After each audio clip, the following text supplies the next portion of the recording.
l'a mis à Yaoundé. Elle avait déjà un garçon de presque un an et demi. Elle vivait dans la maison et on a bien équipé la maison. Elle ne manquait de rien. Elle a fait un voyage chez sa belle-mère. On a bien pris soin d'elle. Quand elle est rentrée à la maison, c'est après coup qu'elle raconte. C'est comme si on a pris le pan des femmes là, on a couvert sa tête. La couvrir avec le pan. Et à ce moment-là, son esprit est parti. Elle ne savait plus ce qu'elle faisait. Elle a commencé maintenant à délirer, à monter, descendre. Les gens ont interprété que non, c'est parce que son mari est à l'étranger qu'elle est devenue folle. Or, entre-temps, je venais aussi de croire.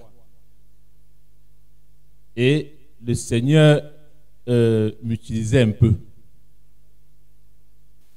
Alors, sa mère spirituelle, non, son père spirituel, venait chaque fois à la maison prier, ça ne donnait pas. Ses parents, leur père les a rassemblés, a dit, bon, comme c'est comme ça, on va l'envoyer plutôt chez son père spirituel là, ou bien on fait comment? Ses sœurs ont dit, envoyons-la plutôt chez Papa Jean-Claude à Douala. C'est comme ça que ma grande sœur, ma deuxième grande sœur, l'a amenée. Je suis allé les récupérer dans le bus. Et la maman était souvent derrière avec le bébé au dos. Elle marchait, elle délirait, elle parlait, chantait, faisait tout ce qu'elle peut faire là. Elles étaient chez moi à leurs pommes. Chaque fois que je voulais sortir, elle me dit ne sors pas. Parce que quand il te voit, il fuit. Je dis qui? Il me dit les hommes. Ils sont très nombreux. C'était toujours comme ça. Et puis, elle faisait beaucoup de boucans à la maison. J'ai aussi essayé de prier. Ça s'est calmé un peu. Mais après, ça s'aggravait toujours. C'est le même soir que le pasteur a prié, il y avait le mariage de la fille de Papa Abel, le maire. Et c'est moi qui portais les choses. Comme je vais porter les choses pour aller au mariage, elle me dit, tonton, ne pars pas.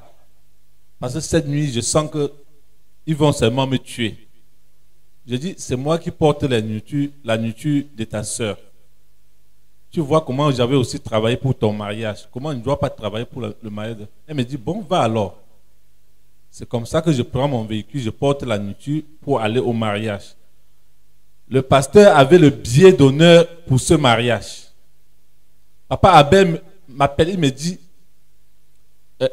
quelle est la place qu'on va réserver au pasteur? Je dis vraiment, réserve-lui n'importe quelle place. Mais tu sais qu'il est mystérieux.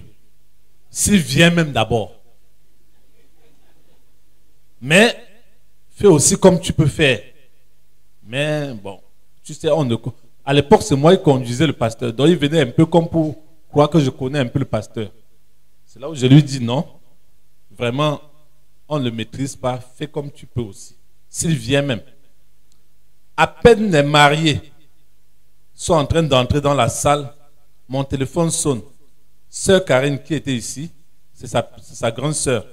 Karine est la petite sœur. Elle m'appelle. J'entends le bruit à la maison. C'est comme si on cassait les choses. Je démarre la voiture. Je fonce à la maison.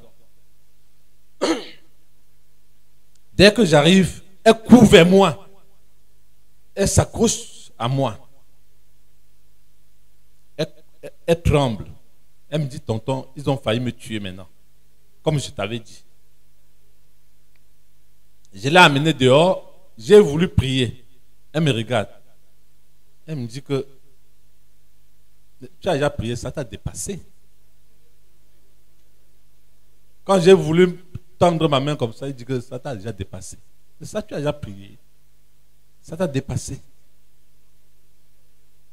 Là, j'ai eu l'inspiration. J'ai dit, donc ça peut dépasser Jésus? Elle dit non. J'ai su que ce n'est pas elle qui parlait. J'ai dit, si c'est comme ça, moi-même, je vais maintenant me connecter au quartier général. C'était 23 heures.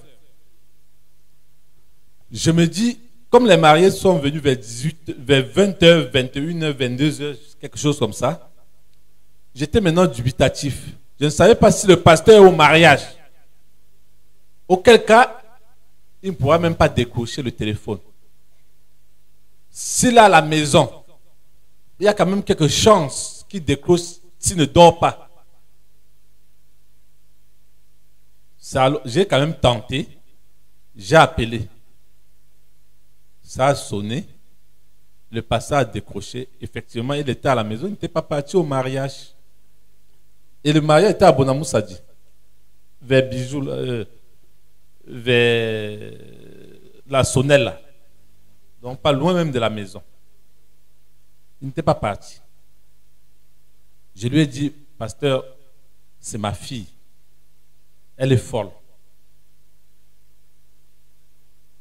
Il était encore dans le sommeil. Il a un peu médité quelques minutes. Et il me dit, fais comme ça, fais comme ça, fais comme ça, fais comme ça, fais comme ça. Et ça va partir.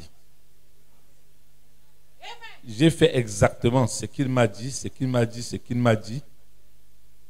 Et à l'instant, pas tout à l'heure, à l'instant, son esprit est revenu.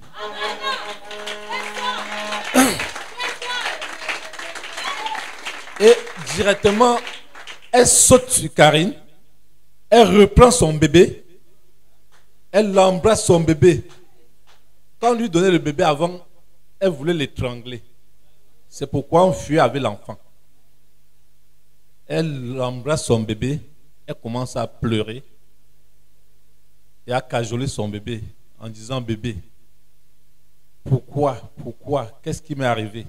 C'est à ce moment-là qu'elle m'a raconté que quand elle est revenue chez elle, c'est comme si les gens sont venus la couvrir avec un pan. Et à ce moment-là, elle a perdu l'esprit. Et je lui dis qu'on dit que non, ton mari, c'est parce que son mari est en Corée. Elle dit, comment mon mari est en Corée? J'ai tout chez moi. Les congélateurs pleins de nourriture, j'ai tout. Il m'appelle tous les jours.